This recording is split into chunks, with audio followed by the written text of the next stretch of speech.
स्कंद एक सर बहुत हो रहे हैं, अध्याय मतलब अपने घर में बहुत मच्छर है, देखो डेडलाइन तो खाए जा रहे हैं। के माता जी म्यूट कर लीजिए। तो मच्छर मच्छर बहुत है माता जी के, माता जी म्यूट। सॉरी प्रभु जी। स्कंद एक अध्याय 3 श्लोक संख्या 29। जन्म गुह्यं भगवतो जन्म जन्म गुह्यं गुह्यं गुह्यं भगवतो भगवतो य एतत् प्रयतो नरः य य एतत्प्रयतो एतत्प्रयतो नरः नरः सायं प्रातः गृह्णन् भक्त्या सायं सायं प्रातर्गृणन् भक्त्या भक्त्या दुःखग्रामविमुच्यते। दुःखग्रामाद्विमुच्यते। दुःखग्रामादिविमुच्यते।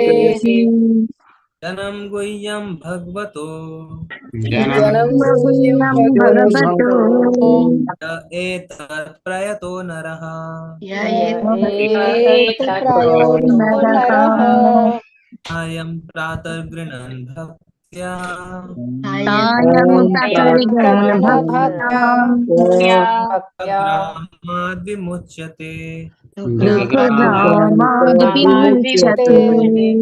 जन्म गुह्यं भगवतो जन्म जनं गुह्यं गुह्यं भगवतो भगवतो एतत्प्रयतो नरः य एतत्प्रयो एतत्प्रयतो नरः नरः सायं प्रातर्गृह्णन् भक्त्या सायं सायं भक्त्या भक्त्या दुःखग्रामाद्विमुच्यते। दुःखग्रामाद्विमुच्यते। पठन करना चाहते हैं, पठन कर सकते हैं श्लोक। हरे कृष्णा प्रभु जी। जन्म गुह्यं भगवतो य एतत् प्रयतो नरः सायं प्रातर्गृणन् भक्त्या दुःखग्रामाद्विमुच्यते। हरे हरे कृष्णा कृष्ण प्रभु जी। जन्म गुह्यं भगवतो य एतत् प्रयो नरः सायं प्रातगण्य भक्त्या दुःखग्रामादिमुच्यते। हरे कृष्ण। हरे कृष्ण हरे प्रभु कृष्णा जी। गुरु जी। जन्म गुह्यं भगवतो य एतत् प्रयोतो नरः सायं प्रातो गृह्णन् भक्त्या दुःखो ग्रामाद् विमुच्यते। हरे कृष्ण प्रभु जी। हरे कृष्णा हरे गुरु जी। कृष्ण प्रभु जी। जन्म गुह्यं भगवतो या एतत् प्रयतो नरः सायं प्रातः गृह्णन् भक्त्या दुःख ग्रामाद्विमुच्यते। हरे कृष्ण। जी, हरे कृष्णा, धन्यवाद हरे सभी का। कृष्णा। जन्म जन्म गुह्यम गुप्त भगवतः श्री भगवान का यह जो एतत् वे सब प्रयतः सावधानी से नरह मनुष्य सायं शाम को प्रातः प्रातःकाल गृणन पाठ करता है भक्त्या भक्ति पूर्वक दुख ग्रामात समस्त कष्टों से विमुच्यते छूट जाता है। जो कोई भी श्री भगवान के गुह्य अवतारों का सावधानी पूर्वक प्रतिदिन सुबह तथा शाम को पाठ करता है वह जीवन के समस्त दुखों से छूट जाता है।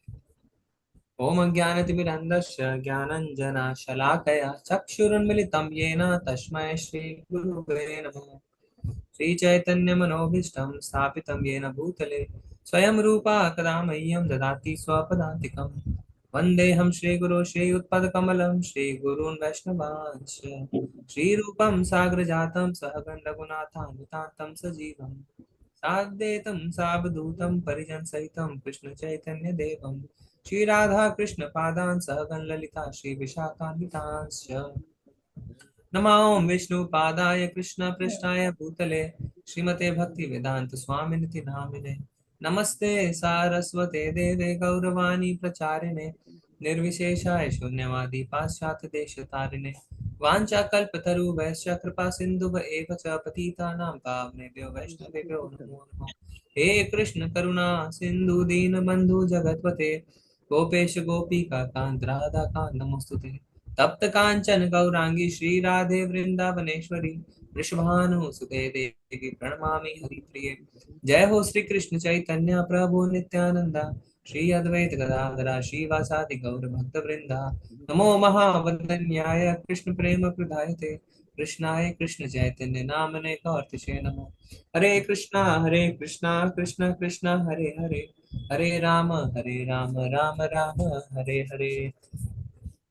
जन्म गुह्यं भगवतो जन्मभूमिं जन्म भगवतो भगवतो य एतत् प्रयतो नरः या एतत् प्रेतो नरः प्रयतो नरः सायं प्रातर्गुणान् भक्त्या सायं अयं प्रातः भक्त्या दुःखग्रामादिमुच्यते। दुःखग्रामादिविमुच्यते। जो कोई भी श्री भगवान के गुह्य अवतारों का सावधानी पूर्वक प्रतिदिन सुबह तथा शाम को पाठ करता है, वह जीवन के समस्त दुखों से छूट जाता है। तो हमने पिछले सत्रों में भगवान के 22 लीला अवतारों का चर्चा करी, उसके पहले भगवान के पुरुष अवतारों की चर्चा करी। और यहाँ पे श्लोक में लिखा है कि जो भगवान के इन गुह्य अवतारों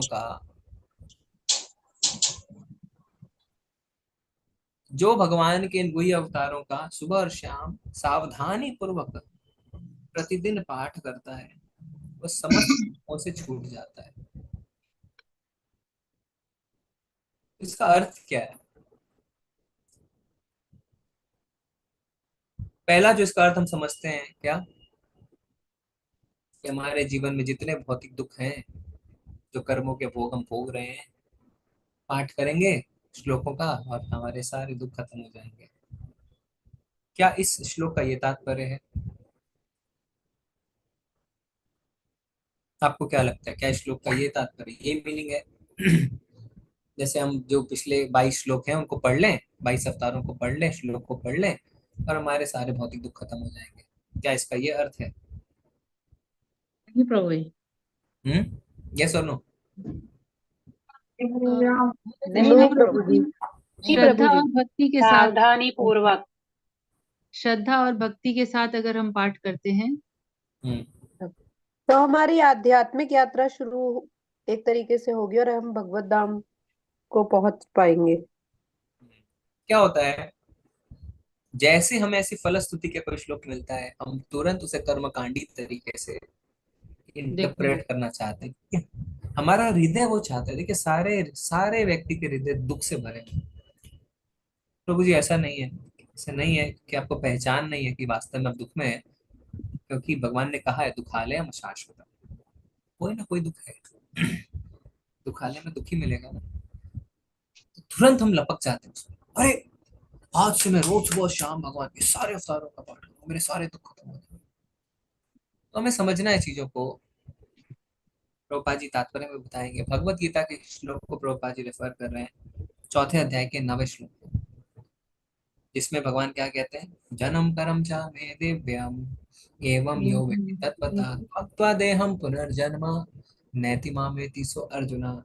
कि जो व्यक्ति, जो जीव इस बात को समझ गया है कि मेरा जन्म और मेरा कर्म, जन्म कर्म दिव्य है, वो दोबारा जन्म नहीं लेगा। तब कहेंगे हाँ प्रभु जी मैं तो समझ गया, भगवान का जन्म, भगवान का कर्म दिव्य है, मेरा दोबारा जन्म नहीं होगा। It's not that easy. It's not that easy. कहने का अर्थ यह है कि जब हम सावधानी पूर्वक भगवान के जन्म, भगवान के कर्म, भगवान के लीला अवतारों, भगवान के गुण रूप लीला नाम आदि का पाठ करते हैं, इसका अर्थ क्या है? इसका अर्थ है कि हमारे अंदर आत्म साक्षात्कार होना चाहिए। सावधानी पूर्वक मतलब आत्म साक्षात्कार होना चाहिए कि वास्तव में भगवान कितने महान है। और जब हमें इस बात का आत्म साक्षात्कार होता है कि भगवान कितने महान है, कि भगवान हमारे स्वामी है, तो साथ ही साथ किस बात का साक्षात्कार होता है? अगर आपको साक्षात्कार हो गया कि कोई आपका स्वामी है, तो तुरंत आपको एक और बात का साक्षात्कार होता है, क्या? हम नित्य दास हैं। हाँ, अगर आपने किसी को स्वामी मान लिया है, तो यानी अपने आप को तुरंत अपने दास भी मान लिया, क्योंकि स्वामी के प्रति आपको दासता स्वीकार करनी है। स्वामी तभी है ना जब आप उसके दास हैं, नहीं तो स्वामी किस चीज का है? किस चीज का स्वामी है भैया? स्वामी अगर आपने किसी को स्वीकार किया है यानी आपने अपने आप को साथ ही साथ उसी क्षण दास स्वीकार किया है।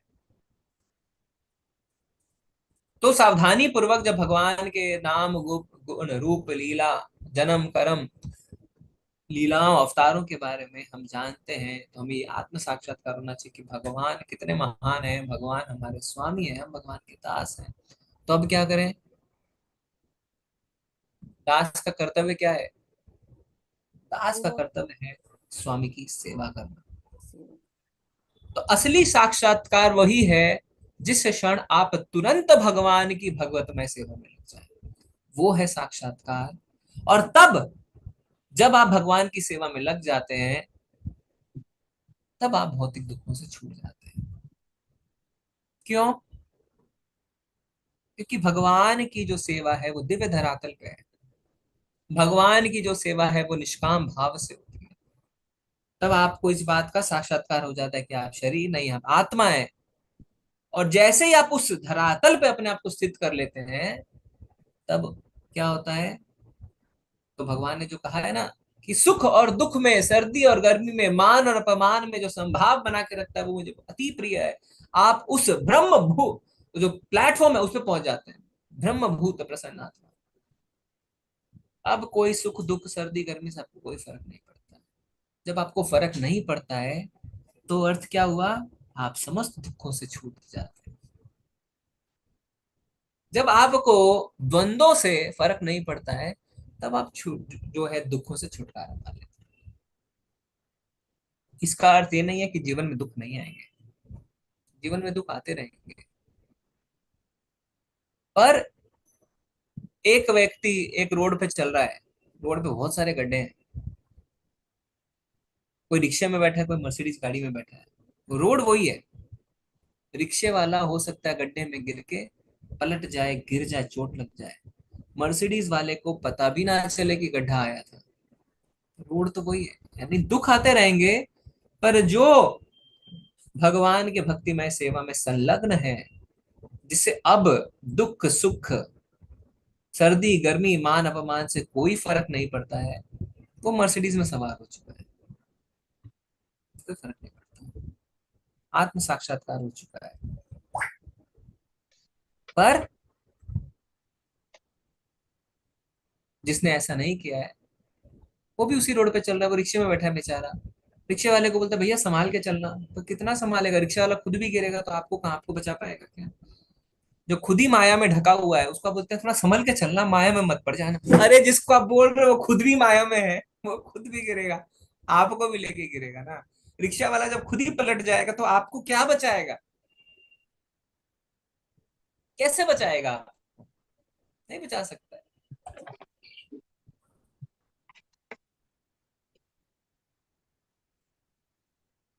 तो जब भी कोई भी शास्त्रों में फलश्रुति आपको मिलती है तो आप समझिए कि वास्तव में दुख से छुटकारा पाने का अर्थ क्या है। दुख से छुटकारा पाने का अर्थ होता है कि आप सुख दुख के द्वंद्व से ऊपर उठ जाते हैं।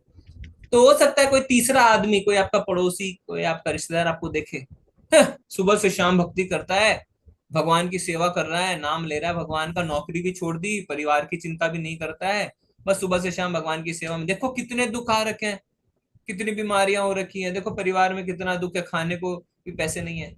हो सकता है सामने वाले को लगे कि आपके जीवन में बहुत दुख है, पर आप पूर्ण प्रसन्नता में भगवान की सेवा में लगे हैं क्योंकि आप इन द्वंद्वों से ऊपर उठ गए। यानी बाहर बाहर लग रहा है लोगों को आप दुख में हैं, अंदर आप पूर्ण आनंद, आनंद ही आनंद, सच्चिदानंद, उसे कहते हैं दुखों से ऊपर उठना। इसका अर्थ ये नहीं है आपको बीमारी नहीं होगी, आपको चोट नहीं लगेगी, आपको नहीं होगा, पर आपको फर्क नहीं पड़ेगा। और ये सिर्फ आप समझ पाएंगे और अन्य भक्त समझ पाएंगे, बाहर वाले लोग नहीं समझ पाएंगे। उनको लगेगा क्या लाभ है, क्या फायदा है? कोई फायदा है क्या? देखो इससे अच्छा कुछ पैसे कमा लेता, डॉक्टर को दिखा देता, कोई नौकरी कर लेता, 2 टाइम की रोटी तो ढंग से खाता। वो ऐसा सोचेगा, पर उनको ये नहीं पता है कि अंदर ही अंदर आप पूर्णतः भगवान के सेवा में संलग्न है और आनंद ही आनंद, आनंद ही आनंद। तो इसीलिए इसका अर्थ ये है कि अवतार हो, चाहे भगवान के गुण हो, रूप हो, लीला हो, नाम हो, जन्म हो, कर्म हो, उनके बारे में जब हम पढ़ते हैं सावधानी पूर्वक, तो इसका रियलाइजेशन ये होना चाहिए कि हम भगवान की महानता को समझें, ये समझें कि भगवान हमारे स्वामी है। इसलिए भगवान के बारे में चर्चा की जाती है। जब किसी किसी की नई नई सगाई होती है, शादी होती है, फोन पे क्या बात करते हैं, और बोलो और बोलो और बोलो, बोलते हैं क्यों? आप उसके बारे में जानना चाहते हैं, और जानना चाहते हैं, और जानना चाहते हैं। फिर जितना आप उसके बारे में जानते हैं, उससे उतना ज्यादा सो कॉल्ड प्रेम आप करना चाहते हैं। प्रेम नहीं है कुछ, पर आपको लगता है प्रेम। तो भगवान के बारे में हम जितना जानेंगे, जितना जानेंगे, जितना जानेंगे, जितना जानेंगे, उतना भगवान से आसक्त हो पाएंगे। अब भगवान यही कहते हैं, मैया सख्त मना। अगर आसक्ति, अगर अपनी अटैचमेंट कहीं लगानी है, मुझ में लगाओ। कैसे लगाएं अटैचमेंट? जैसे दूसरे होली बुक्स बोलते हैं, God is great. How is God great? कई लोग कहते हैं ना, आप देखेंगे लॉरियों के पीछे भी लिखा रहता है, कोई दूसरे समुदाय के लोग, गॉड इज ग्रेट, भगवान महान है। अरे कैसे महान है ये तो बताओ। श्रीमद् भागवतम में हमें पता चलता है भगवान कैसे महान है। श्रीमद् भागवतम में जब आप भगवान के अवतारों के बारे में पढ़ते हैं, अरे भगवान ने वराह अवतार लिया, भगवान ने वामन अवतार लिया, भगवान ने मोहिनी अवतार लिया, भगवान ने दत्तात्रेय अवतार लिया, भगवान ने धन्वंतरी अवतार लिया, हाँ भगवान ने ऐसे में बचाया। अब पता चलता है हाउ गॉड इज ग्रेट। तब आपको भगवान के प्रति आसक्ति बढ़ती है। जब गजेंद्र दुख में था, भगवान को बुलाता है, भगवान को कमल का फूल देता है, भगवान आते हैं, आपको विश्वास बढ़ता है, हाँ भगवान कितने महान है, अपने भक्तों के बारे में सोचते हैं, अपने भक्तों के लिए चिंता करते हैं। फिर भगवान से आपकी आसक्ति बढ़ती है, अटैचमेंट बढ़ती है। फिर धीरे धीरे क्या होता है, भगवान कृपया करके मुझे आप अपनी सेवा में लगा लीजिए। हरे कृष्णा कृष्णा कृष्णा हरे हरे, हरे राम राम राम हरे हरे का अर्थ ये है, मुझे आप अपनी सेवा में लगा लीजिए। अगर आज आप चाहें कि आप प्रधानमंत्री के सेवक बन जाए, आप नहीं बन सकते हैं। क्यों? आपकी पात्रता ही नहीं है। क्या पात्रता है आपकी? नहीं है। इसी तरीके से ये मत सोचिए कि भगवान की सेवा में कोई भी लग सकता है। कोई भी भगवान की सेवा में नहीं लग सकता है। देवी देवता भगवान के इतने उच्च कोटि के सेवक हैं। हमने क्या पढ़ा? ब्रह्मा कौन बनता है? जो पुण्य आत्मा है। और कभी कभी ऐसे पुण्य आत्मा नहीं मिलते हैं, भगवान खुद ब्रह्मा का रूप लेने लग जाते हैं। पात्रता होनी चाहिए। तो अगर आपको भगवान की सेवा मिल रही है, आप बहुत सौभाग्यशाली, बहुत सौभाग्यशाली। यानी आपने जरूर पुनर्जन्म में भक्ति करी है, संतों की सेवा करी है, वैष्णव की सेवा करी है, कि भगवान आपको अपनी सेवा में लगाने के लिए तैयार है। क्योंकि हमें एक अपॉइंटमेंट लेटर नहीं मिलता है, क्योंकि हमें ग्लोरिफिकेशन नहीं मिलता, हमें लगता है अरे जो छठे हुए होते हैं ना, जिनके पास कुछ नहीं, वो भगवान की सेवा करते हैं। ऐसा नहीं। भगवान की सेवा मिलना एक बहुत बड़ा सौभाग्य है। और भगवान की सेवा के लिए एक शब्द का इस्तेमाल क्या हो सकता है? भगवान की भक्ति में सेवा को एक शब्द में हम क्या बोलेंगे? भगवत सेवा। एक शब्द, भगवान की भक्ति में सेवा, कृष्ण भावना में भक्ति। भक्ति समर्पण, भक्ति समर्पण, भक्ति शरणागति। अच्छा, भक्ति। भक्ति। भक्ति का अर्थ है भगवान की प्रेममयी सेवा। जो हम लोग भक्ति भक्ति भक्ति भक्ति भक्ति करते रहते हैं, भक्ति का अर्थ है डिवोशनल सर्विस। भक्ति का और अर्थ क्या है? भक्ति का अर्थ ही है भगवान की प्रेममयी सेवा। प्रभु जी, इसको भक्ति को लोग पूजा पाठ करते रहते हैं, वो ये नहीं सोचते पूजा पाठ नहीं है तो भगवान की सेवा है, भक्ति है। हरे कृष्णा प्रभु जी। तो आगे तात्पर्य को पढ़ते हैं। पढ़िए कोई तात्पर्य। हरे कृष्णा। प्रीति रानी माता जी पढ़िए। हरे कृष्ण प्रभु जी, हरे कृष्ण माता जी। तात्पर्य शिल प्रभुपाद जी द्वारा, शिल प्रभुपाद महाराज की जय। श्रीमद् भागवत गीता में श्री भगवान ने घोषणा की है कि जो कोई उनके दिव्य जन्म तथा कर्म के तत्वों को जानता है, वह इस अस्थायी भौतिक संसार से छुटकारा भगवत धाम को जाएगा। अतः इस भौतिक भक्ति जगत में श्री भगवान के अवतार की गुह्यता को भली भांति जान लेने पर भौतिक बंधन से छुटकारा प्राप्त हो जाता है। अतः श्री भगवान के जन्म तथा कर्म साधारण नहीं होते, जिन्हें वह जन्म सामान्य के कल्याण हेतु प्रकट करते हैं, वह गुह्य है। और जो भक्ति पूर्वक इस विषय की गंभीरता को जानना चाहता है, उन्हें ही ये रहस्य प्रकट हो पाता है। इस प्रकार उन्हें भव बंधन से मुक्ति प्राप्त हो जाती है। अतः यह सलाह दी जाती है कि भागवतम के इस अध्याय का, जिसमें श्री भगवान के विभिन्न अवतारों का वर्णन है, भक्ति तथा श्रद्धा पूर्वक केवल पाठ करता है, उसे श्री भगवान के जन्मों तथा कर्मों का अंत दर्शन प्राप्त हो जाता है। विमुक्ति शब्द इस प्रकार का सूचक है कि श्री भगवान का जन्म तथा उनके कर्म दिव्य है, अन्यथा मात्र उनका पाठ करने से किसी को मुक्ति प्राप्त नहीं हो सकती। अतः वह गुह्य है, और जो भक्ति के निर्धारित विधि विधानों का पालन नहीं करते, वे श्री भगवान के जन्म तथा कर्म के रहस्यों को जान पाने का अधिकारी नहीं रखते। हरे कृष्ण। धन्यवाद माता जी। अन्यथा मात्र उनका पाठ करने से किसी को मुक्ति प्राप्त नहीं हो सकती। अगर हम सोचें कि सिर्फ पाठ कर लिया, रट लिया, श्लोकों को पढ़ लिया, मुक्ति हो जाएगी, ऐसा नहीं होता है जी। आपने कोई किताब लिखी, how to be successful in business, उसमें आपने 10 पॉइंट लिखे और लास्ट में लिख दिया जो इन 10 पॉइंट को पाठ करेगा वो जीवन में जरूर सक्सेसफुल होगा बिजनेस में। क्या उन 10 पॉइंट का पाठ करने से आप बिजनेस में सक्सेसफुल होंगे? होंगे क्या? नहीं, एक्शन में लाने से होगा। नहीं प्रभु जी, नहीं। अर्थ है उन 10 पॉइंट को आत्मसार करके प्रैक्टिकल जीवन में उतारिए, तब आप सक्सेसफुल होंगे।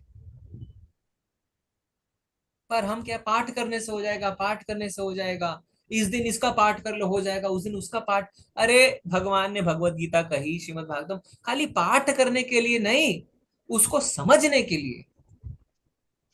जब तक समझेंगे नहीं उसका अर्थ क्या है, क्या मतलब है, खाली रट्टा मार लिया, उसका क्या अर्थ है? कोई अर्थ ही नहीं है उसका, बेकार है, कोई लाभ नहीं है, कोई लाभ नहीं है। कोई अर्थ समझ में नहीं आया, बस हमने तो पाठ कर लिया, तो क्या लाभ किया? हाँ ठीक है, थोड़ी सी आपको जो है गुड पॉइंट्स मिल गए, ब्राउनी पॉइंट्स मिल गए, आप धीरे धीरे है ना आगे बढ़ेंगे, पर कोई मटीरियल, कोई ज्यादा लाभ नहीं हुआ। तो इसीलिए क्या लिख रहा हुआ है, भक्ति और श्रद्धा पूर्वक पाठ। हमें लगता है हमें श्रद्धा है, पर हमें श्रद्धा है नहीं। कैसे? भगवान कह रहे हैं मैंने वामन अवतार लिया, पढ़ लेते हैं, कोई इंपैक्ट नहीं होता है।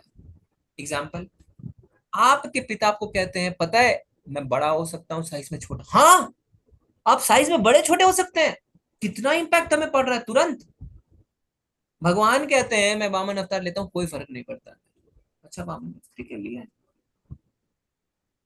कोई फर्क नहीं पड़ता, मेरी श्रद्धा नहीं है।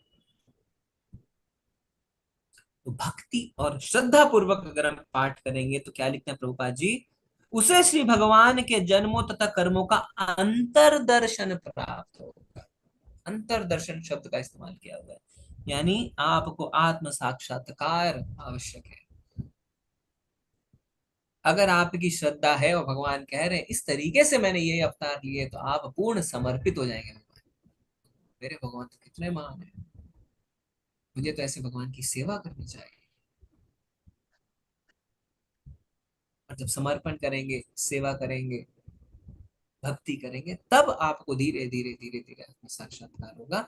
और तब जो इस श्लोक का अर्थ है कि आप भौतिक दुखों से छुटकारा प्राप्त कर लेंगे। अब भौतिक दुखों से कब छुटकारा प्राप्त होता है? जब आप द्वंद्वों से ऊपर उठ जाते हैं, आप एक वैष्णव प्लेटफॉर्म पर आ जाते हैं, भगवत धाम जाने के लिए प्रेरित जाते हैं। ठीक है, अगला श्लोक करेंगे। और इसमें एक पॉइंट और है, प्रभुपाद जी लास्ट लाइन में लिख रहे हैं, अतएव ये गुह्य है, और जो भक्ति के निर्धारित विधि विधानों का पालन नहीं करते, विधि विधान पे ज्यादा जोर दिया गया है, वे श्री भगवान के जन्म तथा कर्म के रहस्य को जान पाने का अधिकारी नहीं है। तो ultimately it comes down to विधि विधान, जो भक्ति रस अमृत सिंधु में भी लिखा हुआ है ना, क्या भक्ति रसमृत सिंधु में भक्ति के क्या क्या स्तर दिए हैं? साधन भक्ति, भाव रागन भक्ति, कोई भी भक्ति रागन प्रेमा और भक्ति, साधन साधन साधन भक्ति में भक्ति, दो भाव भक्ति, कैटेगरी। प्रेमा भक्ति। हाँ, साधन भक्ति में दो हैं, क्या क्या? वैधि साधना भक्ति, रागा भक्ति रागानुगा वैधि, वैधि भक्ति, वैधि साधन भक्ति और रागानुगा। रागानुगा भक्ति। रागानुगा भक्ति वैधि वैधि साधन भक्ति का अर्थ है विधि विधान। विधि विधान। विधि विधान, अब आ गया अब विधि विधान जब आप फॉलो करेंगे ना, तब आप दृढ़ बनेंगे, तब प्रेम जागृत होगा। कैसे प्रभु जी? छोटा बच्चा है ना, स्कूल नहीं जाना चाहता है, पर उसके माँ बाप उसके लिए रूटीन सेट कर देते हैं। अगर आप देखें तो छोटे बच्चों के लिए रूटीन बनाया जाता है, उसके माँ बाप उसके रूटीन बनाते हैं। सवेरे 5 बजे उठना है, 5 से 5:30 के बीच में आपको ब्रश करना है, आपको टॉयलेट जाना है, नहाना है, उसके बाद 10 मिनट्स आपको प्रेयर करनी है, फिर उसके बाद आपको ब्रेकफास्ट अपना रूटीन लगाना है, फिर ब्रेकफास्ट करना है, फिर स्कूल की बस आ जाएगी, आपको स्कूल जाना है। फिर स्कूल पहुंच जाते हैं तो वहां पे भी एकदम आपको एक एक सब्जेक्ट वाइज पीरियड रहता है ना, क्या कौन से टाइम से क्या पढ़ाया जाएगा। फिर वो आते हैं, फिर आपका ये कोचिंग का टाइम है, आपका ये खेलने का टाइम है, आपका ये खाने का टाइम, आपका ये सोने का टाइम, पूरा रूटीन बना के दिया जाता है, विधि विधान। फिर धीरे धीरे वर्ष दर वर्ष, वर्ष दर वर्ष, वर्ष दर वर्ष, जब वो बच्चा उस रूटीन को फॉलो करता है, अब क्या होता है, एक दिन आप कहते हैं बेटा 2 दिन स्कूल की छुट्टी ले लें, मासी के घर जाएंगे। नहीं मम्मा, स्कूल में बहुत इंपॉर्टेंट काम है, मैं नहीं जा सकता, परीक्षा है मेरी। अब उसको अपने स्कूल अटैचमेंट हो जाती है, प्रेम हो जाता है। विधि विधान फॉलो करते करते अब वो अटैच्ड हो जाता है। सेम हमारे साथ होता है, जब हम विधि विधान फॉलो करते हैं, धीरे धीरे धीरे धीरे साधन भक्ति जो है वो रागानुगा भक्ति बदल जाती है। धैर्य चाहिए, धैर्य चाहिए। और इतने करोड़ों सालों के, अरबों सालों के कलमश हमारे अंदर जमे हैं, आसान नहीं है, आसान नहीं है ना। छोटा बच्चा बहुत रोता है, अब उसको बीच बीच में, अच्छा आज आपके टिफिन में ना हमने ये पैक किया है, वो खुशी खुशी आता है, आज ये पैक किया, आज ये पैक किया है। अच्छा मम्मा आप स्कूल से लेने आओगे तो क्या दिलाओगे मेरे को? थोड़ा थोड़ा थोड़ा थोड़ा सा उसे आप बीच बीच में देते रहते हैं, बूंद बूंद बूंद बूंद छह चटाते रहते हैं, जिससे वो बना रहे बना रहे बना रहे। फिर बाद में उसे खुद ही आसक्ति हो जाती है। तो विधि विधान आवश्यक है, और विधि विधान जब फॉलो करेंगे ना तो आप भटकेंगे नहीं, नहीं तो क्या हो जाएगा, सहजिया की तरफ चले जाएंगे। और आजकल लोग सहजिया की तरफ बहुत आसानी से बढ़ जाते हैं, बहुत आसान है ना, तुरंत कुछ भी कह सकते हैं आप। पर विधि विधान फॉलो नहीं करना चाहते, क्योंकि उसमें डिसिप्लिन चाहिए, उसमें मेहनत चाहिए, तपस्या चाहिए। अगला श्लोक करेंगे, श्लोक संख्या 30। एतद्रूपं भगवतो एतद्रूपं भगवतो भगवतो य अरूपस्य चित्रात्मनः एतद्रूपस्य तत्मनः माया गुणोर्विर्चितम् माया गुणोर्विवर्जितम् महद् आदिभिरात्मनि महद महदादिभिरात्मनि एतत्, ये सब, रूपम रूप, भगवतः श्री भगवान के ही, निश्चय ही, रूपस्य, जिनका कोई भौतिक रूप नहीं है उनका, चित आत्मनः, ब्रह्म के, माया भौतिक शक्ति, माया गुण है गुणों से, विरचितम निर्मित, महत आदि भी पदार्थ के अवयवों से, आत्मनि आत्मा में। श्री भगवान के विराट रूप की धारणा, जिसमें वे इस भौतिक जगत में प्रकट होते हैं, काल्पनिक है। यह तो अल्पज्ञों तथा नव जिज्ञासुओं को यह समझाने हेतु है कि श्री भगवान साकार है, लेकिन वस्तुतः श्री भगवान का कोई भौतिक रूप नहीं होता। देखिए, हमने जब लेवल 1 में भगवत गीता का 11वां अध्याय किया, भगवान ने अपना विराट रूप दिखाया, बड़े खुश हो गए हम, है ना। उस समय जब हम नए नए जुड़ते हैं, भगवत गीता का अध्ययन करना चाहते हैं, तो भगवान विराट रूप से बहुत आकर्षित होते हैं। क्यों? देख पा रहे हैं ना, अरे भगवान ने तो सब कुछ दिखा दिया अपने विराट बॉडी में। तो हमें भगवान पे विश्वास होने लगता है कि ये जो भी है सब कुछ भगवान का है, भगवान का विराट बॉडी है, उसी में सारा ब्रह्मांड है, भगवान साकार है, भगवान का कोई रूप है। अब श्रीमद् भागवतम क्या कह रहा है कि ये काल्पनिक है। क्यों? क्योंकि भगवान का कोई भौतिक रूप है ही नहीं, भगवान तो आध्यात्मिक, तो फिर ये क्यों है? यह तो अज्ञों और नव जिज्ञासुओं को यह समझाने हेतु है कि भगवान साकार है। उद्देश्य है हर किसी को भगवान के प्रति आकर्षित करना, ये है उद्देश्य। और जो भौतिकवादी लोग हैं, जिन्हें यह विश्वास है जब तक देखेंगे नहीं तब तक मानेंगे नहीं, उनको आकर्षित करने के लिए भगवान विराट रूप लेते हैं, जिससे वो आकर्षित हो जाए। एक बार आकर्षित होते हैं तो धीरे धीरे उन्हें चीजें समझ में आने लगती हैं। जैसे भगवान कहते हैं भगवत गीता में, आर्त अर्थार्थी ज्ञानी जिज्ञासु, ये चार मेरे पास आते हैं, पर जब ये शुद्ध भक्त से मिलते हैं तो धीरे धीरे शुद्ध हो जाते हैं। क्योंकि आर्त भी अपने दुख दूर करने के लिए आता है, अर्थार्थी को कुछ चाहिए, ज्ञानी अपनी जिज्ञासा शांत करने के लिए आता है, जिज्ञासु उनको कुछ चाहिए, पूरे शुद्ध नहीं है, हाँ मेरी शरण में आते हैं, पर जब शुद्ध भक्तों से मिलते हैं तो धीरे धीरे शुद्ध होते हैं। आकर्षित करना आवश्यक है। जब आप सब जुड़े, आपको क्या कहा गया? एक माला करिए, एक माला। एक माला करते करते आज आप लोग 16 माला तक हैं। आकर्षित करना आवश्यक है। उसके बाद क्या है? अपने आप। प्रभु जी ये तो चीटिंग है। क्यों चीटिंग है जी? आज अगर आप देखें भौतिक जगत में, फॉर एग्जाम्पल गूगल ड्राइव का उदाहरण लेते हैं ना, आपको कुछ फ्री स्पेस दिया जाता है, कहता है आप अपने डॉक्यूमेंट्स लोड कर दीजिए, आप अपने डॉक्यूमेंट्स अपलोड करते हैं। अब आप इस तरीके से उस पर निर्भर हो जाते हैं कि और ज्यादा आपको अपलोड करना है, वो कहते हैं पैसे दीजिए जी। और कई लोग पैसे दे के खरीदते हैं स्पेस और गूगल ड्राइव में चीजें डालते हैं। तो क्या, पहले आपको फ्री में देके आकर्षित किया, अब आप उसके इतने ज्यादा आदी हो गए हैं कि आपसे पैसे मांगे जाते हैं। यस और नो? तो वो चीज जब हम करते हैं तो हम बड़े राजी रहते हैं, अरे जी कोई बात नहीं जी। तो जो जिसमें आपका कोई लाभ नहीं है, आध्यात्मिक चीज में तो आपका कितना लाभ है। तो अगर आपको आकर्षित करने के लिए ऐसा कुछ किया जाए तो क्या बुराई है? अल्टीमेटली आ तो गया भगवान के पास, है ना? तो प्रभुपाद जी तात्पर्य में क्या समझा रहे हैं, पढ़ेंगे? हरे कृष्णा। कविता माता जी पढ़िए। कविता घोष माता जी पढ़िए। हरे कृष्ण प्रभु जी। माता जी दंडवत प्रणाम।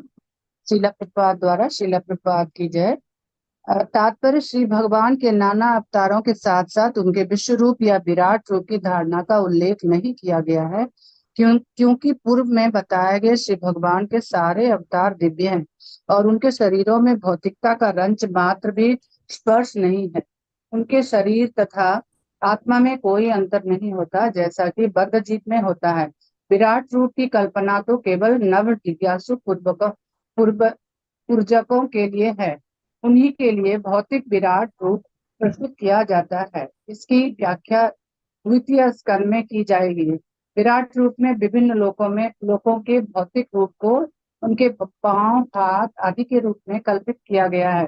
वस्तुतः ऐसे सब वर्णन नव जिज्ञासुओं के लिए होते हैं।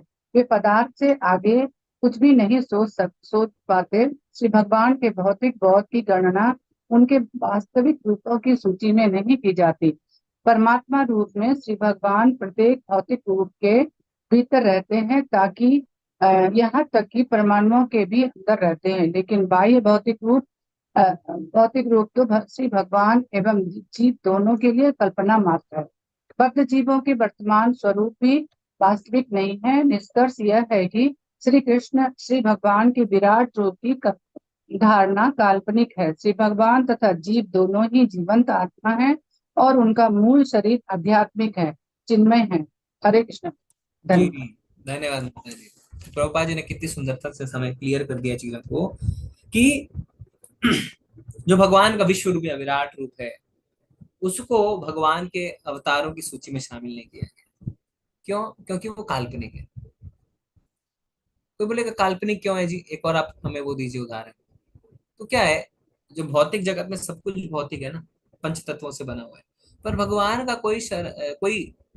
कोई भी मतलब उनका जो शरीर है वो पंच तत्वों से नहीं बना है। भगवान का शरीर आध्यात्मिक है और भगवान के शरीर और भगवान की आत्मा में कोई अंतर ही नहीं है। कोई अंतर नहीं। भगवान का शरीर, भगवान की आत्मा है। जैसे हमारा शरीर और हमारे आत्मा में अंतर है, शरीर खत्म हो जाता है, आत्मा रहती है, पर भगवान का शरीर, भगवान का आत्मा सब एक है। तो भौतिक कैसे हो सकता है?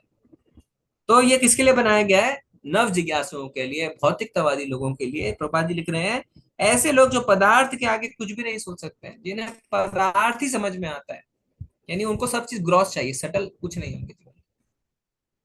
और जो पृथ्वी लोक है उसमें ग्रॉस और सटल, सूक्ष्म और स्थूल दोनों चीजें हैं।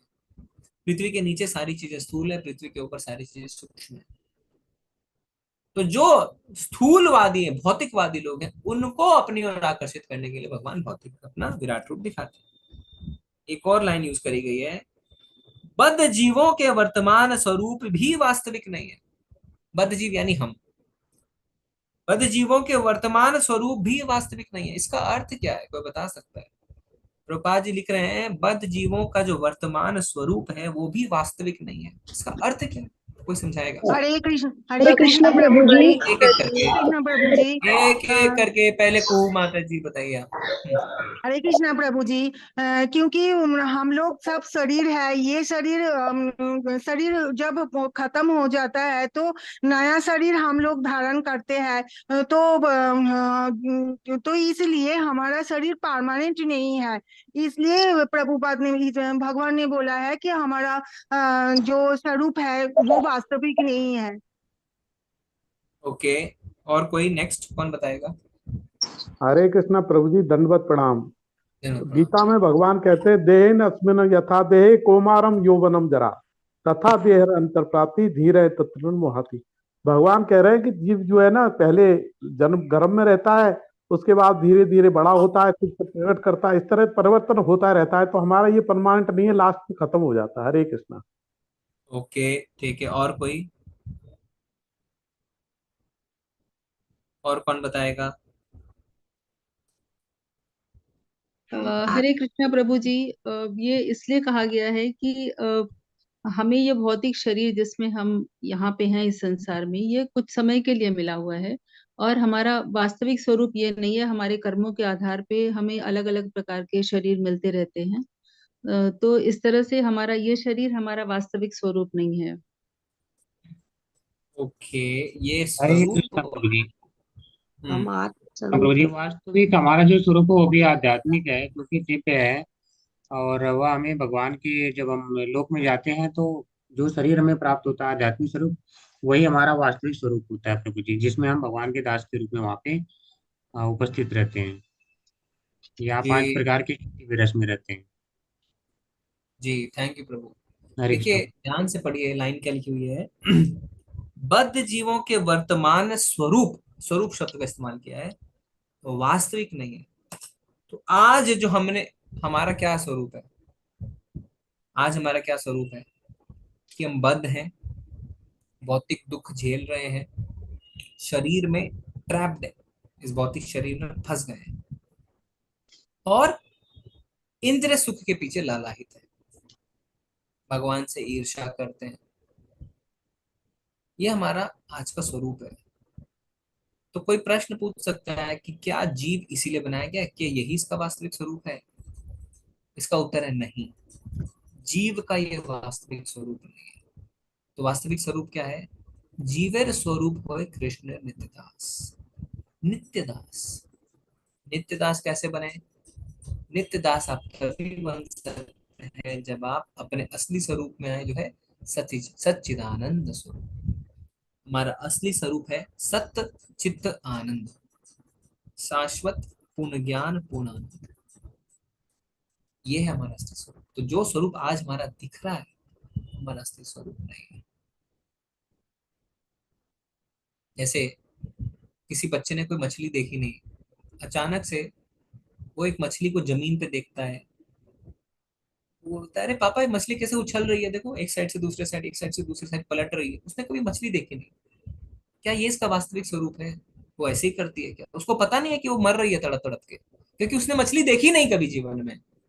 तो उसके पिता क्या करते हैं, उसको उठा के पानी में डालते हैं, वो मछली पानी में आराम से तैरती हुई चली जाती है।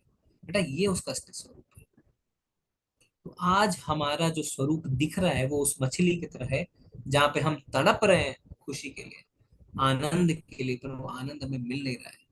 तो ये हमारा वास्तविक स्वरूप नहीं है। वास्तविक स्वरूप है मछली जैसे पानी के अंदर रहती है, वो असली स्वरूप है। यानी सच्चिदानंद और असली स्वरूप तभी प्राप्त होगा जब भगवान का नित्य दासता हम स्वीकार करें। इसलिए प्रभुपाद जी लिख रहे हैं, बद्ध जीवों के वर्तमान स्वरूप भी वास्तविक नहीं है। श्री भगवान तथा जीव दोनों ही जीवंत आत्मा है। लास्ट लाइन में भगवान क्या लिख रहे हैं प्रभुपाद जी?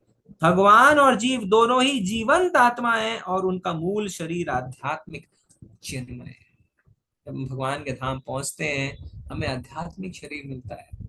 लेवल 1 के प्रेजेंटेशन में आपने देखा होगा, जो गोलोक वृंदावन में रहते हैं, जो वैकुंठ में रहते हैं, सबका शरीर एक जैसा होता है। पहचान ही नहीं पाएंगे कि विष्णु कौन है और आप हैं। आप और विष्णु खड़े हैं तो सब पता चल जाएगा कौन विष्णु है कौन आप है। कैसे पहचानते हैं? सबके स्वरूप एक जैसे हैं तो कैसे पहचानेंगे? आत्मा से। प्रभु जी शंख चक्र गदा और पद्म। नहीं, आपको मिल जाएगा तो क्या करेंगे? नहीं प्रभु जी, अपने कर्मों से पहचानेंगे, क्योंकि हम उनकी दासता कर रहे हैं ना, तो हम उनके दास हैं, तो हम दासता सेवा करेंगे हम लोग। लोग भक्त कहते हैं कि कौस्तभ मुनि, जो कौस्तभ मणि, वो सिर्फ भगवान की नाभि में है। तो अगर आप भगवान के धाम पहुंच के उनका स्वरूप भी आपको मिल जाता है, मणि नहीं मिलेगी। नहीं मिलेगी। जी, ठीक है। तो आज हम यहीं पे स्टॉप करते हैं, ऑलरेडी 9 बज गए। अगले दिन प्रभु हम जी अगला कल एक श्लोक। होमवर्क दिया था आपने।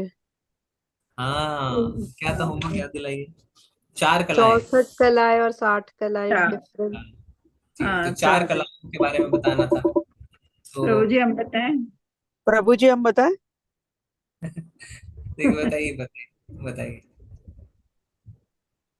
वेणु बताइए। माधुर्य, रूप माधुर्य, लीला माधुर्य, प्रेम माधुर्य। ओके, सबका यही आंसर है? किसी का कुछ डिफरेंट है? हाँ, बस यही आंसर है प्रभु जी।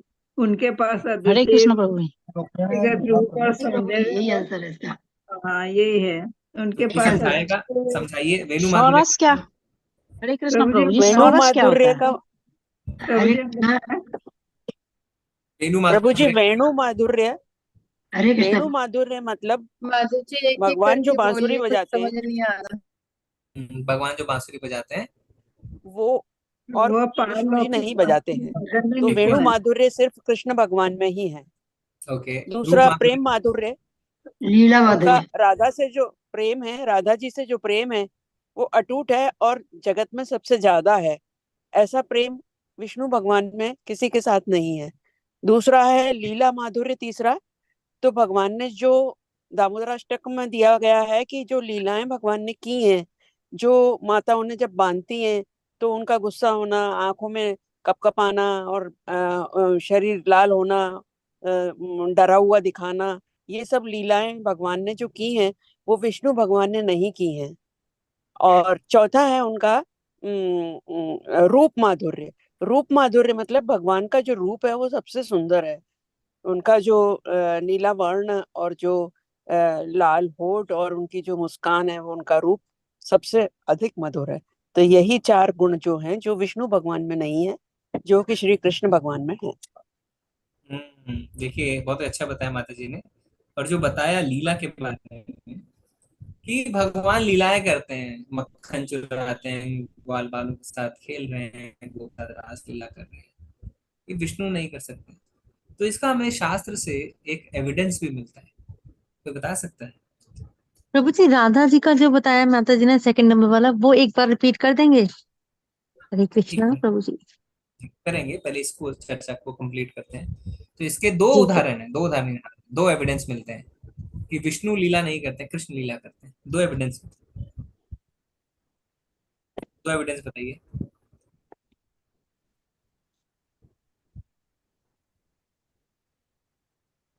नहीं समझ में आ रहा है आपको? रास लीला के समय जब भगवान बीच में से गायब हो जाते हैं, तो गोपियां उन्हें खोजने जाती हैं और गोपियों के आगे भगवान विष्णु रूप में प्रकट होते हैं। तो गोपियां क्या कहती हैं? प्रणाम, हमें और कोई इंटरेस्ट नहीं है, कृष्ण कहाँ है ना? तो विष्णु फॉर्म लीला नहीं करते। करेक्ट? आप सबको पता है इसके बारे में? जी प्रभु जी। विष्णु जी के रूप में नहीं आपने ये प्रभु जी नहीं पता है मुझे, प्लीज नहीं एक्सप्लेन। पता था प्रभु। विष्णु के हरे रूप कृष्णा में प्रभु आपने जी, ये जरा बता दीजिए। क्या हुआ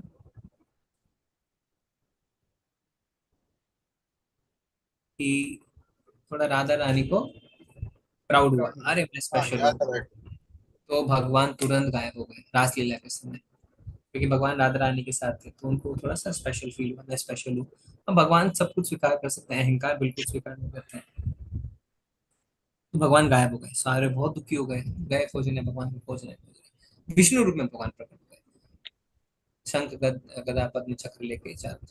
तो रासलीला चल रही है, भगवान प्रकट हो गए विष्णु रूप में, तो क्या गोपियों ने कहा चली चली रासलीला करते हैं। उन्होंने क्या किया, दंडवत प्रणाम कर दिया, प्रणाम कर दिया, विष्णु रूप में प्रणाम किया, लीला नहीं करी उनके साथ। बोले हमारे कृष्ण का,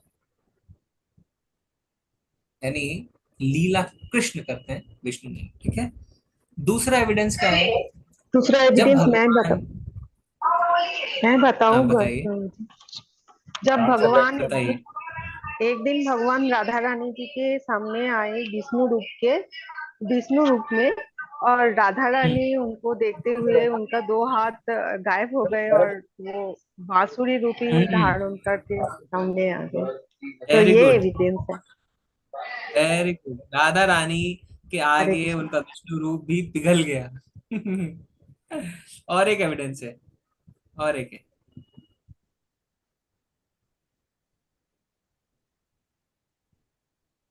चलिए आपको बताते हैं, उनके जन्म के समय का है, भगवान का जन्म के समय का लीला है। हाँ प्रभु जी। भगवान जब जन्म हुआ, वो देवी की चार माता, भुजा, चार भुजाओं। चार भुजाएं वाला हाँ, देवी की और माता बाद में, जी फिर बाद में दो उनको भुजाएं। तो उनको प्रार्थना क्या प्रार्थना करी, प्रार्थना क्या करी प्रार्थना करी देवकी, कि मुझे आप बच्चे के फॉर्म आपका में आ जाइए। प्रभु आप हाँ बच्चे के रूप बालक रूप में में आ आ जाओ। जाइए, प्रभु बाल जी, रूप में कीजिए शिशु लीला अति प्रिय तो शीला। विष्णु जी, हाँ।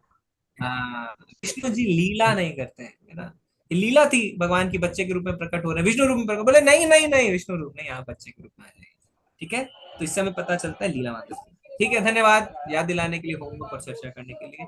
अगर और किसी को कुछ ऐड करना है बता सकते हैं। प्रभु जी वो ही बता दीजिए, वो सेकंड नंबर पर जो माता जी ने बताया ना, वो राधा रानी का जो था। हरे कृष्णा प्रभु जी।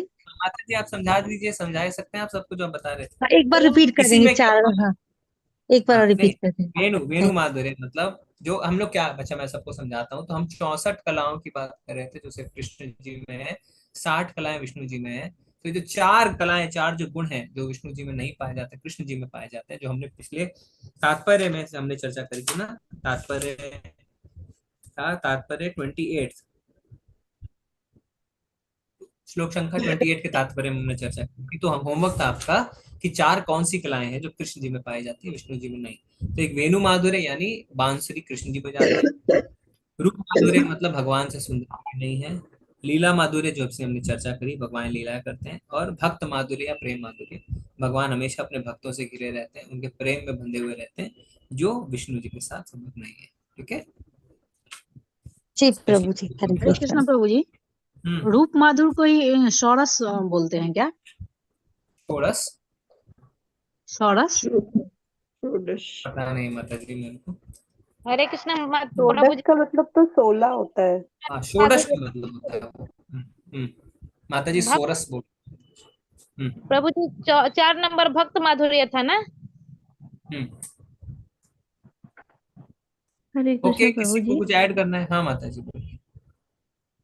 जी इसका जो मैंने देखा था कि एविडेंस मतलब जो श्लोका है चैतन्य चैतामृत मध्य लीला के 23.82 और 83 और उसके बाद वाले 84 और 85 में भी इसका दिया गया है कि चार्ज जो है क्या दिया हुआ है? इसके बारे में दिया गया है भगवान जी का जो चार जो चार कला के मतलब बारे में हाँ हाँ वो दिया गया है। कौन सा बताइए माता जी। चैतन्य चैतामृत मध्य लीला 23.82 और 84। ठीक है, इसको भी हम लोग लगाते हैं। ठीक है, मैं बोलता हूँ 23, 82 और 84 चैतन्य चरितामृत।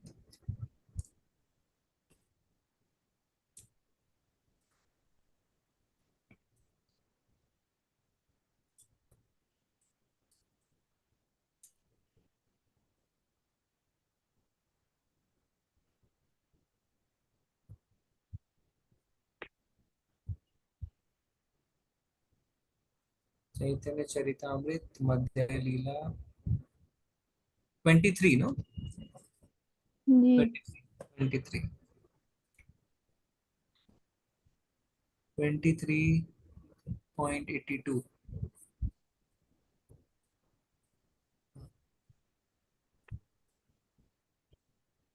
ओके 82 83 84 85। ठीक है, आप सबको दिखाते हैं। दिख रही है आपको स्क्रीन? जी दिख रही प्रभु जी। भी आ रही है प्रभु जी। आ रही क्या है। लिखा पढ़ते हैं?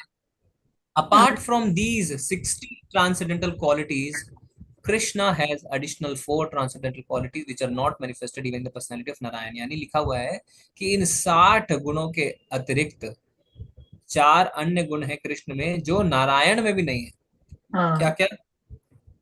Krishna is like an ocean filled with waves of pastimes that evoke wonder within everyone in the three worlds। Krishna एक महासागर की तरह है जिनमें ऐसी तरंगे उठ रही हैं लीलाओं की जो हमेशा तीनों लोकों के प्राणियों में वॉन्डर यानी क्या बोलेंगे हिंदी में, चकित रह जाते हैं लोग ऐसी लीलाओं को देख के। In his activities of conjugal love, he is always surrounded by his dear devotees who possesses unequaled love for him। प्रेम बड़ा उनकी जो प्रेम लीलाएं हैं वो हमेशा अपने प्रिय भक्तों से घिरे हुए रहते हैं जो भगवान को अतिशय प्यार करते हैं, प्रेम करते हैं भगवान से। He attracts the mind of all the three world melodious vibrations। भगवान तीनों लोकों के प्राणियों के मन को आकर्षित करते हैं अपनी वेणु से, अपने बांसुरी से। His personal beauty and opulence are beyond compare। उनके जो निजी सुंदरता है और ऐश्वर्य है वो अतुलनीय है। No one is equal to him and no one is greater than him। कोई भी भगवान के बराबर नहीं है, कोई भी उनसे ऊपर नहीं है। Thus the personality of Godhead astonishes all living। इसीलिए भगवान सबको चकित कर देते हैं, चाहे चर हो चाहे अचर, तीनों युगों में। He is so beautiful that it is called Krishna। Krishna शब्द का मतलब ही होता है सर्व आकर्षक, जो सबको अपनी ओर आकर्षित कर ले। बहुत ही सुंदर है, धन्यवाद माता जी। और नीचे क्या लिखा है? Above Narayana, Krishna has 4 specific transcendental qualities। His wonderful pastimes and abundance of wonderful associates who are very dear to him, like the gopis, his wonderful beauty and the wonderful vibration of his true Lord Krishna is more exalted than ordinary living beings and demigods like Lord Shiva। He is even more exalted than his personal expansion Narayana, and all the personality of God has 64 transcendental qualities in full। ठीक है, तो वही चीज को दोबारा explain किया गया। धन्यवाद माता जी, बहुत ही सुंदर आपने श्लोक बताया। आप सब नोट कर लीजिए अपने भागवतम में, वहां पे चैतन्य चरितामृत मध्य लीला 23.82 और 23.83 82 83 84 85। ठीक है, बहुत ही सुंदर।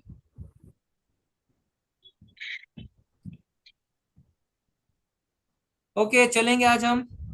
धन्यवाद प्रभु सभी जी एक प्रभु रिक्वेस्ट थी। जी जी बोलिए। प्रभु जी मुझे ना ओरिजिनल गीत गोविंद पूरा चाहिए था, मिल पाएगा क्या वो जो गीत गोविंद पार्ट है? गूगल से ही खोजेंगे माता जी, कोई करेगी सेवा वो भगवान की। कोई खोजना मिला चाहेगा? नहीं प्रभु जी मुझे पूरा वाला, जिसमें मतलब पूरा अनुराग ज्यादा प्रभु, स्टैंडर्ड। अनुराग प्रभु जी आप सेवा हरे करेंगे? कृष्ण। ठीक है प्रभु जी। खोजिए, थोड़ा खोज के अगर है तो पहले श्योर हो जाइए वही है, फिर उसके बाद ग्रुप में भी डाल दीजिए, माता जी को भी। ठीक है थैंक प्रभु यू जी। प्रभु जी। हरे कृष्ण जी प्रभु जी। हरे कृष्ण। प्रभु हरे जी कृष्णा प्रभु जी। प्रभु जी मेरा एक प्रश्न था, एक बार आपने बोला था कि जब हम भगवान के दर्शन करते हैं तो हमें चरणों से ऊपर की तरफ बढ़ना चाहिए, लेकिन जब मैं तो देखती हूँ कृष्ण को तो मैं उनकी आंखों के अलावा कुछ देख ही नहीं पाती हूँ, तो मुझे कोई अपराध तो नहीं लगेगा इसमें? मुझे बहुत देखिए वो पूजा करती हूँ तो मुझे लगता है कभी मैं उनका देखिए फेस और उनकी आंखों में ही देखती रहती हूँ केवल। नहीं नहीं, विधि विधान हमारे शास्त्र में बताते हैं और हमारे गुरु शिष्य परंपरा में आचार्यों ने बताया जैसे करना है हमें, है ना। भक्ति रसमृत सिंधु में तो साफ साफ लिखा हुआ है ऐसे करना है, तो जैसे लिखा वैसे करना है ना, उसमें प्रभु जी हो प्रॉब्लम ही क्या नहीं है? आप पाता। मैं इस्कॉन टेम्पल में जब जाती हूँ या फिर वहीं के मेरे घर में कैलेंडर में यूज करती हूँ, और वो मतलब वो हर कमरे में मेरे इस्कॉन के डीटीएस की पिक रहती है, लेकिन उनके फेस, उनकी आंखों के अलावा मेरा कहीं ध्यान ही नहीं जाता है, ना उनके कहीं इधर उधर कुछ नहीं, बस मेरी आंखों पे ही। तो मैं सोचती थी कहीं मुझे अपराध ना लग रहा हो, वो हो ही नहीं पा रहा है नहीं ऐसा देखिए कि विधि विधान, नहीं ऐसा कोशिश नहीं हो पा रहा है। कोई आपको कोई बेल्ट लगा दिया क्या गर्दन में? हो नहीं पा रहा है, क्या अर्थ है? अरे आंखों आप, आंखों में ऐसा आकर्षण है प्रभु अरे जी, इतना। आकर्षण है, अच्छी बात है, पर आप चरणों से शुरू करके फिर देखते रहिए भगवान को। हाँ फिर देखते रहिए। अगर आपको सपोज याद नहीं आ रहा है, सपोज ऐसा हुआ कि आप गए सीधे भगवान के, आप चेहरे को देख लेते हैं, ठीक है, पर जैसे याद आए वैसे आप चरणों से शुरू करिए। हाँ हाँ याद प्रभु नहीं है जी, तब तो करते हैं, क्योंकि जैसे ही मेरा उनसे तो आई प्रैक्टिस हो कांटेक्ट जाएगी। होता है तो मुझे आपकी बात याद आती है, तो फिर मैं प्रैक्टिस हो नहीं। जाएगी। हाँ प्रैक्टिस प्रभु हो जी, मेरा जाएगी। आई कांटेक्ट होने के बाद फिर मुझे आपकी बात याद आती है, फिर मुझे लगता है वो मुझसे गलती हो गई, प्रैक्टिस फिर मैं प्रैक्टिस हो चरणों जाएगी। से प्रभु जी फिर मैं हरे प्रैक्टिस, चरणों से शुरू प्रैक्टिस करती नहीं रहती है, क्योंकि इतने सालों से हम सीधे भगवान के चेहरे को देख लेते हैं, प्रैक्टिस नहीं है। तो प्रैक्टिस बनाइए, जब जाएंगे धीरे धीरे चरण कमल से शुरू करते हुए धीरे धीरे भगवान के दर्शन करते हुए। देखिए अगर आप अच्छे से सवरे सवरे हैं, सजे सवरे हैं, आपको कोई नीचे से ऊपर तक देखे, आपको कितनी खुशी होगी ना। अरे मुझे पूरे अच्छी तरीके से निहारा है, मैं अच्छे से हूँ। भगवान लेकिन को प्रभु इतने जी, सुंदर श्रृंगार करते हैं भक्त लोग, उन्हें पूरा दिखना चाहिए। पर प्रभु जी इतना आकर्षित करते हैं उनकी आंखें, और मैं कहीं भी किसी भी जगह की पिक देती हूँ, चाहे मायापुर की हो चाहे वृंदावन की, पता नहीं मेरी आंखों में ही केवल मैं ठहर जाती हूँ, मैं कुछ नहीं देख पाती हूँ इसके अलावा। जी नहीं कोई बात नहीं, अभ्यास से हो जाएगा। प्रभु जी हरे कृष्णा। जी प्रभु जी। प्रभु जी क्या हुआ ना, जगन्नाथपुरी गए थे ना भाई महाप्रभु के दर्शन करने, तो वैसे ही जगन्नाथ महाप्रभु का जब दर्शन किया ना, तो बलराम सुभद्रा मैया तरफ नजर ही नहीं गया और तुरंत निकाल देता है ना प्रभु जी। तो जैसे दर्शन किए उसके बाद बाहर आए तो फिर याद आया, अरे हम तो बलराम जी और सुभद्रा मैया को देखे ही नहीं। फिर प्रभु जी भूले गए। दोबारा लाइन लगना पड़ा। फिर दोबारा लाइन में लगे, फिर अरे सुदर्शन जी का दर्शन करना भूल गए, सुदर्शन जी के लिए दोबारा लाइन में जी लगे। है ना, कितने लोगों को तो पता ही नहीं है कि बगल में सुदर्शन जी भी खड़े हैं। प्रभु जी मुझे नहीं पता है, आप बता रहे, मैं तो हो आई हूँ, लेकिन मुझे नहीं पता है कि ऐसा भी कुछ है वहां देखिए पर। आप, तो हमेशा जो दारू ब्रह्म है उसमें जगन्नाथ जी, बलदेव भगवान, मैया सुभद्रा, और लेफ्ट, जगन्नाथ जी के लेफ्ट में सुदर्शन जी भी रहते हैं। सुदर्शन जी के भी हमें दर्शन करने चाहिए। ठीक है, एक मतलब ऐसे सुदर्शन तो आप सब जानते हैं चक्र, पर वो एक पिलर, पिलर के जैसे आपको दिखेगा उस रूप में। हाँ। ठीक है। प्रभु जी वो तो गेट पे खड़े हुए हैं, जिसकी मैंने देखा है नहीं पिलर वो जो। गरुड़ जी, वो गरुड़ जी होते हैं, वो गरुड़ जी अच्छा हैं। वो भगवान के नित्य दर्शन करते रहते हैं गेट पर खड़े होकर, गरुड़ जी, गरुड़ स्तंभ।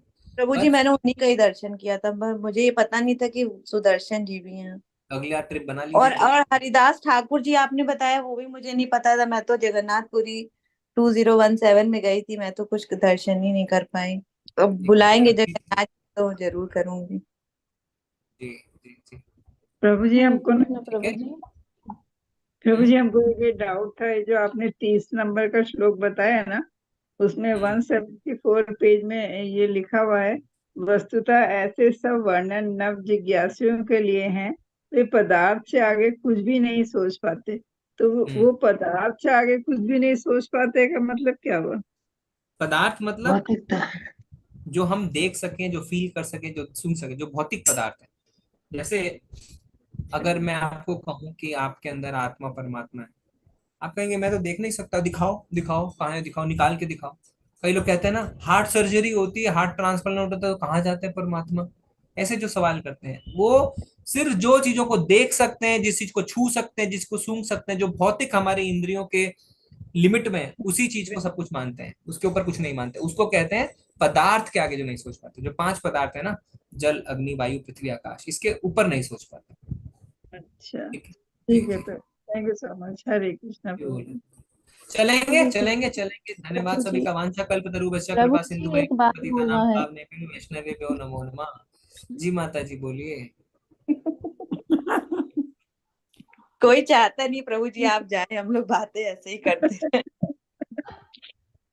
जलंधर सिंह प्रभु जी ने एक भेजा है मुझे, वो गीत गोविंदम का, तो क्या मैं ग्रुप में भेज सकती हूँ? पहले चेक कर लीजिए कि ओरिजिनल पूरा है कि नहीं है, क्या है, एक बार देख लीजिए। ठीक है। ठीक है, एक बार भेज दिया अनुराग प्रभु को, क्रॉस चेक कर लेंगे। ओके, वाञ्छाकल्पतरुभ्यश्च कृपा सिन्धुभ्येव च पतितानां पावनेभ्यो वैष्णवेभ्यो नमो नमः। अनंत कोटि वैष्णव वृंद की महाराज की जय। हरे कृष्ण प्रभु जी, सादर प्रणाम।